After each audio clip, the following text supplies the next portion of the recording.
ഓം നമോ ഭഗവതേ വാസുദേവായ. പ്രിയ സജ്ജനങ്ങളെ, എല്ലാവർക്കും നമസ്കാരം. സത്സംഗവേദിയിൽ നമ്മൾ ശ്രീമദ് ഭഗവത്ഗീതയിലെ 10-ാം അധ്യായമായ വിഭൂതി യോഗത്തിലെ 9 ശ്ലോകങ്ങളാണ് പൂർത്തിയാക്കിയത്. ഇന്ന് നമുക്ക് 10-ാമത്തെ ശ്ലോകം നോക്കാം. തേഷാം സതതയുക്താനാം ഭജതാം പ്രീതിപൂർവകം ദദാമി ബുദ്ധിയോഗം തം യേന മാമുപയാന്തി തേ. സതതയുക്താനാം,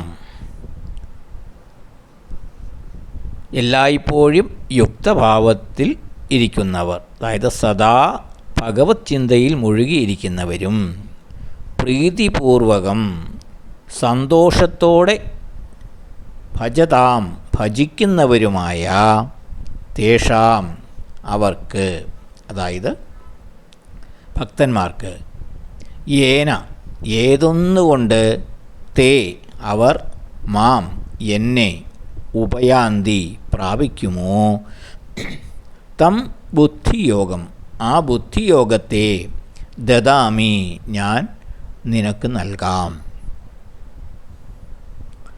സദാ ഭഗവത് ചിന്തയിൽ മുഴുകി ഇരിക്കുന്നവരും സന്തോഷത്തോടെ ഈശ്വരനെ ഭജിക്കുന്നവരുമായ ഭക്തജനങ്ങൾക്ക്, സജ്ജനങ്ങൾക്ക് ഏതൊന്നുകൊണ്ട് അവർ എന്നെ പ്രാപിക്കുമോ ആ ബുദ്ധിയോഗത്തെ ഞാൻ നിനക്ക് നൽകാം.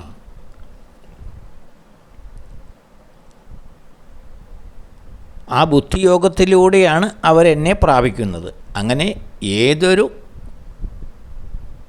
ബുദ്ധിയോഗം കൊണ്ടാണോ ഈ സജ്ജനങ്ങൾ എന്നെ പ്രാപിക്കുന്നത്, ആ യോഗത്തെ, ബുദ്ധിയോഗത്തെ ഞാൻ നിനക്ക് നൽകാം.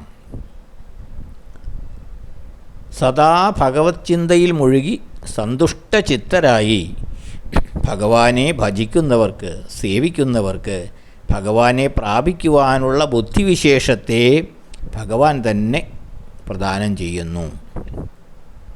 ബുദ്ധിയോഗം എന്നാൽ ഈശ്വരബോധത്തോടെ കർമ്മങ്ങളിൽ മുഴുകുക എന്നതാണ്.